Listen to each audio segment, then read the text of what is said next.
నమస్తే, నా పేరు తుంపాల సాయికృష్ణ. ఈరోజు మనం పశ్చిమ గోదావరి జిల్లాలో పర్యాటక ప్రాంతమైనటువంటి గుంటుపల్లి బౌద్ధరామ క్షేత్రాన్ని దర్శించడానికి వచ్చాం. ఈ గుంటుపల్లి బౌద్ధరామ క్షేత్రాన్ని దర్శించాలంటే ఏలూరు నుంచి జీలకర్రగూడెం అనే పేరుతో బస్సులు నడుస్తూ ఉంటాయి. అట్లాగే జంగారెడ్డిగూడెం చింతలపూడి రోడ్లో ఈ జీలకర్రగూడెం తగులుతుంది. ఈ ఊరు గుంటుపల్లి అయినప్పటికి కూడా జీలకర్రగూడెంగానే ఇక్కడ ప్రఖ్యాతి చెందింది. తర్వాత ఈ కొండపైన ఉన్న బౌద్ధరామాలతో పాటు కూడా ఒక బౌద్ధరామ క్షేత్రాన్ని ధర్మలింగేశ్వర స్వామిని కూడా భక్తులు కొలుస్తూ ఉంటారు. ఈ ధర్మలింగేశ్వర స్వామి దగ్గరికి వచ్చిన వాళ్ళకి అక్కడ స్నానం చేసి పొరులదండాలు పెడితే పిల్లలు పుడతారని భక్తుల విశ్వాసం. అట్లాగే చాలామంది కూడా ఫలితాలు కూడా వచ్చాయని మనకి నేను చెప్తే విన్నాను. మరి అలాంటి క్షేత్రానికి ఇప్పుడు బయలుదేరుతున్నాం. మనం చూడబోయేదే ఈ గుంటుపల్లి బౌద్ధరామ క్షేత్రం యొక్క ఆర్చ్. ఇక్కడి నుంచి 1 కిలోమీటర్ లోపలికి వెళ్తే బౌద్ధరామాలకి సంబంధించినటువంటి ఎంట్రన్స్ టికెట్ ఇస్తారు. ఇది పూర్తిగా భారత పురాతత్వ శాఖ యొక్క ఆధీనంలో ఉంటుంది. మన భారతదేశంలో చాలా గొప్ప గొప్ప ప్రదేశాలు ఉన్నాయి. వాటిని చూడడానికి విదేశీయులు వచ్చి వాటిని వీడియోస్, కెమెరా, ఫోటోలు తీసుకుని వెళ్తుంటారు. ఎందుకంటే ప్రపంచంలో యంత్రాలు కనుక్కోకముందే మన భారతీయ శిల్పులు గొప్ప గొప్ప నిర్మాణాలను ఆవిష్కరించారు. అందువల్ల ప్రపంచంలోని అనేక దేశాల నుంచి వచ్చి ఇక్కడ శిల్పుల నిర్మాణాలని చూస్తే వాళ్ళ దేశానికి వెళ్ళి గొప్పగా చెప్పుకుంటారండి. మనం కూడా మన భారతదేశంలో ఉన్నటువంటి గొప్ప గొప్ప నిర్మాణాలని, చారిత్రక ప్రదేశాలను చూస్తే మనకి చాలా ఆనందం కలుగుతూ ఉంటుంది. తర్వాత మన భారతదేశ చరిత్ర కూడా తెలుస్తుందండి. ఒకప్పుడు మన భారతదేశం ఎట్లా ఉండేది,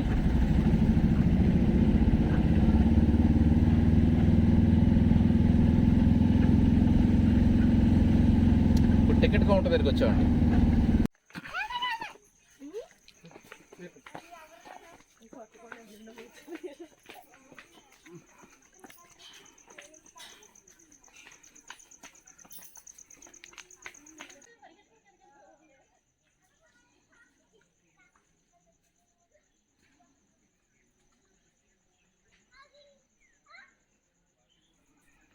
ఇక్కడ 2 దారులు కనిపిస్తున్నాయి.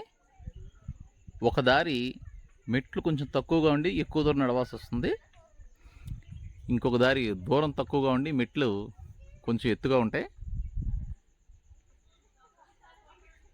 ఈ టైప్ నుంచి వెళ్ళి చూద్దాం.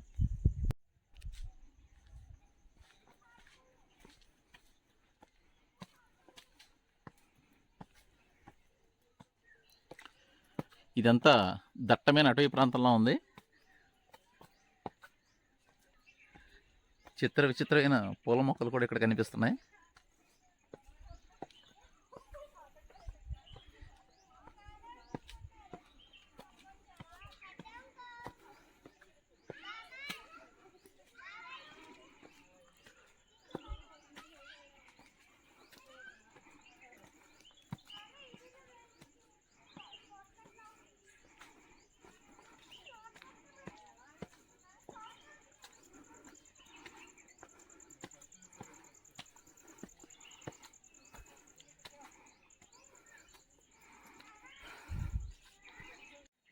మన ఊర్లో ఉన్నట్టుగా ఇక్కడ వాహనాల శబ్దాలు కానీ, చుట్టూ ఉండే ఫ్యాన్ల శబ్దాలు కానీ ఇక్కడ ఏమి ఉండవు.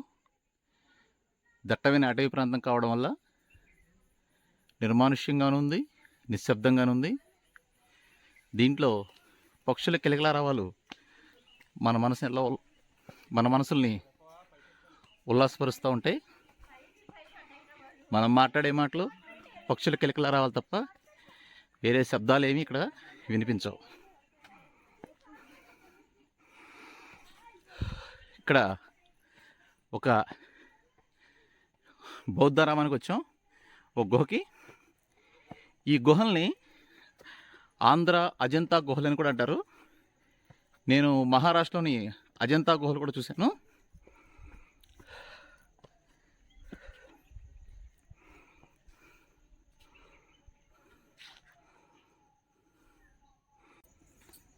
మనం మెట్ల దారిలో పైకి రాగానే ఒక బౌద్ధారామం కనిపిస్తుంది.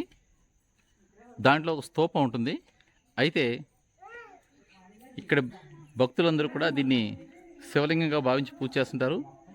దీన్ని ధర్మలింగేశ్వరుడు అని చెప్పేసి కార్తీక మాసం వచ్చినప్పుడు పెద్ద సంఖ్యలో ఇక్కడ భక్తులు దర్శనం చేసుకుంటూ ఉంటారు. అట్లాగే పిల్లలు లేని వాళ్ళందరూ కూడా కింద స్నానం చేసి తడి బట్టలతో ఇక్కడ పొర్లు దండాలు పెడతా ఉంటారు.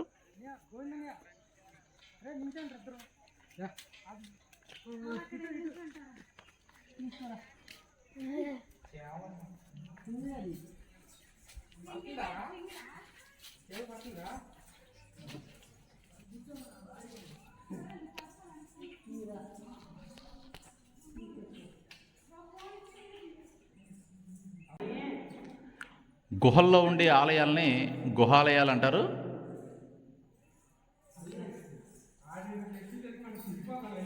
అందుకే దీన్ని ఆంధ్ర అజంతాగా చెబుతూ ఉంటారు.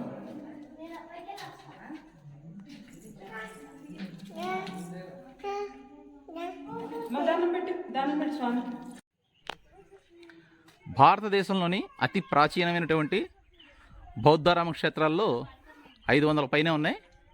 అట్లాంటి ప్రముఖమైన క్షేత్రాల్లో ఈ గుంటుపల్లి బౌద్ధరామాలు కూడా ఒకటి.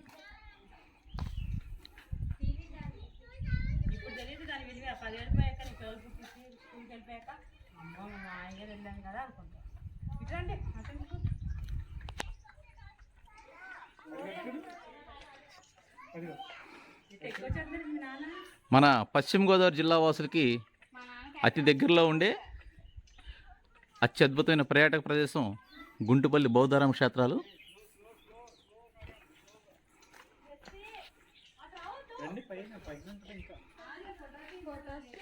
దిగేటప్పుడు తీసుకోవచ్చు, మళ్ళీ అలాగే కిందకి వెళ్ళిపోయి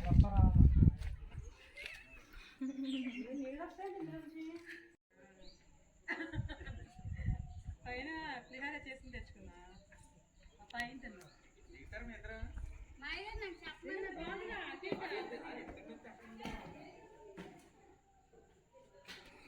కొండపై నుంచి బెజ్జాల ద్వారా వచ్చే నీళ్లు బయటకు పోయేలాగా కాలువలోనే ఏర్పాటు చేసుకున్నారు రాతిలోనే.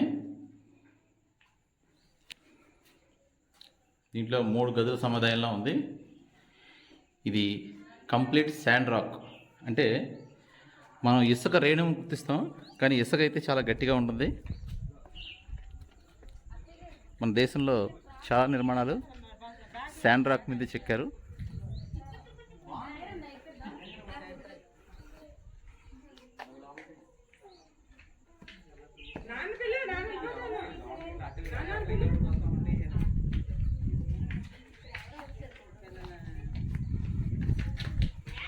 పైన గుమ్మాల పైన చక్కటి వెలివేషన్లు కూడా ఏర్పాటు చేశారు రాతిలోనే.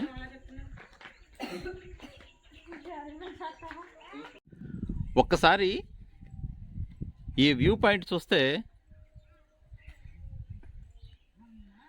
మీరు మహారాష్ట్రలోని అజంతా గుహలు గుర్తుకొస్తాయి.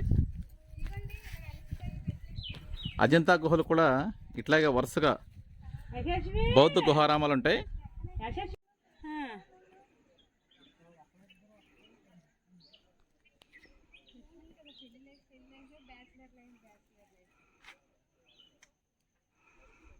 ఇప్పుడు ఆ పాపను చూస్తున్నాం, వచ్చిన దగ్గర నుంచి ఈ ప్రకృతిలో పరవశించిపోయి ఫోటోలు తీసుకుంటేనే మునిగిపోయింది.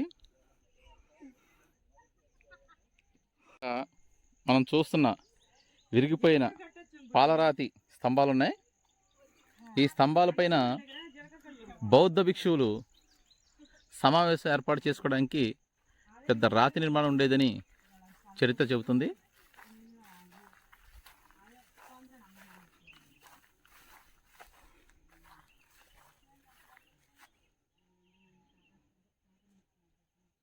ఇవి క్రీస్తు పూర్వం నిర్మించినవి కావడం వల్ల కాలక్రమేణా కొన్ని శిథిలమైనవి.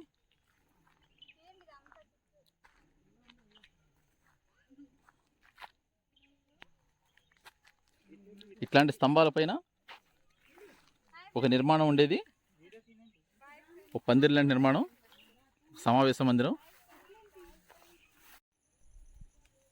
శిథిల మండపం అని ఇక్కడ బోర్డు పెట్టారు భారత ప్రభుత్వం వారు. ఇక్కడ ఒకప్పుడు బౌద్ధ భిక్షులు సమావేశం అవడానికి ఒక మందిరాన్ని ఏర్పాటు చేసుకున్నారు. సమావేశ మందిరం క్రీస్తు పూర్వం 3 నుంచి 2వ శతాబ్దం వరకు.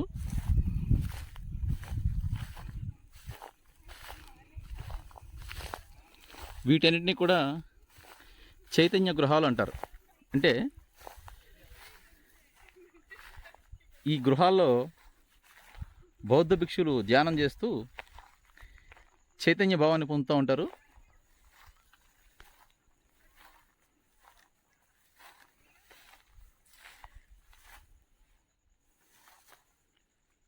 ఇప్పుడు మనం చూసే వీటన్నిటిని కూడా మొక్కుబడి స్తూపాలు అంటారు. ఈ మొక్కుబడి స్తూపాలపైన కూర్చొని బౌద్ధ భిక్షులు అందరూ కూడా ధ్యానం చేసుకునేవారు.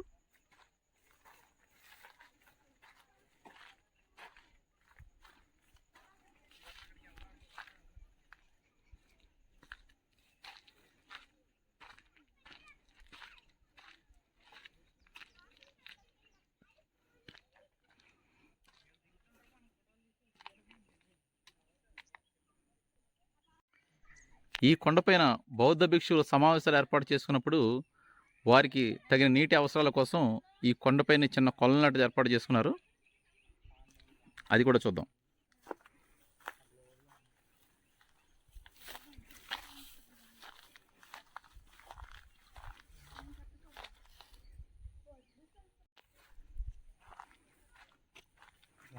ఈ లొకేషన్ మనం ప్రాణం అనే తెలుగు సినిమాలో, మరి కొత్త బంగారు లోకం సినిమాల్లో కూడా కొన్ని పాటల్లో ఈ లొకేషన్ మనం చూడొచ్చు.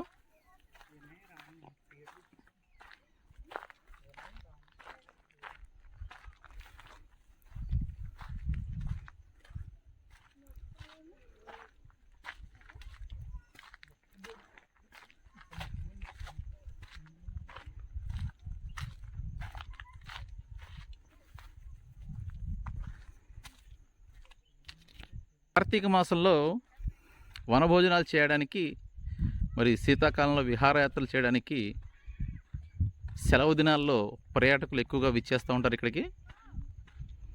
రాష్ట్రంలోని చాలా దూర ప్రాంతాల నుంచి కూడా ఇక్కడికి వచ్చి ఈ బౌద్ధరామం చూసి వెళ్తూ ఉంటారు.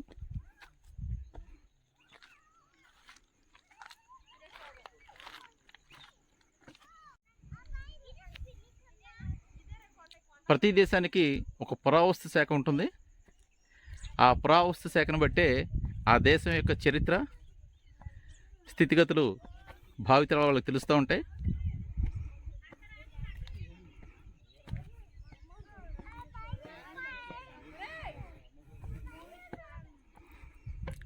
క్రీస్తు పూర్వం అంటే ఇప్పుడు మనం నడుస్తుంది క్రీస్తు శకం. యేసుక్రీస్తు పుట్టి 2021 సంవత్సరాలు అయింది. యేసుక్రీస్తు పుట్టడానికి 200-300 సంవత్సరాల క్రితమే ఈ గుంటుపల్లి బౌద్ధరామాలు ఏర్పడినాయని చెప్పేసి మన చరిత్ర చెబుతుంది.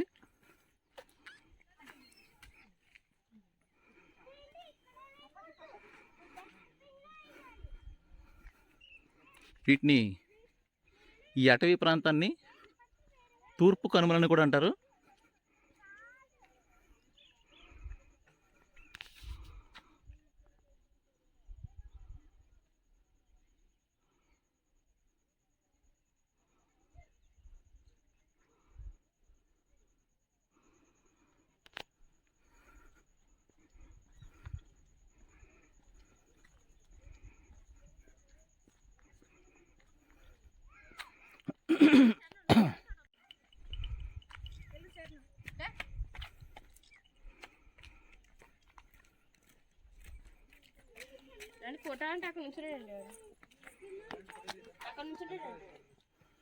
ఇప్పుడు పాలరాతి నిర్మించినటువంటి బౌద్ధ స్తూపాన్ని చూస్తున్నాం.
ఏదైనా ఆధ్యాత్మిక కేంద్రాలకు పుణ్యక్షేత్రాలకు వెళ్ళినప్పుడు అక్కడ కాస్మిక్ ఎనర్జీ ఉన్న ప్రదేశాల్లో ఆ క్షేత్రాలను ఏర్పాటు చేస్తారని మన పూర్వీకులు చెబుతూ ఉంటారు.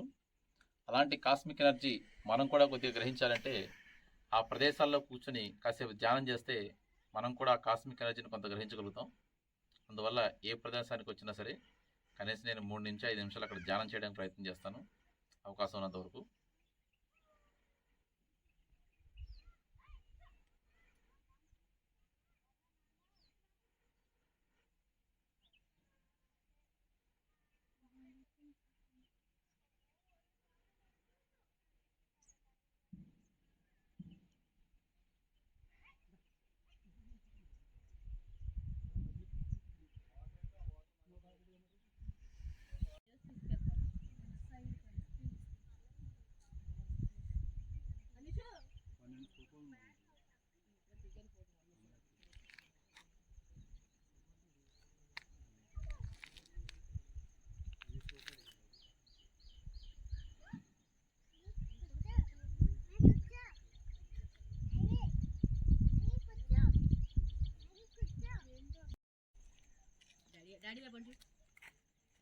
ఫోటో తీస్తారండి.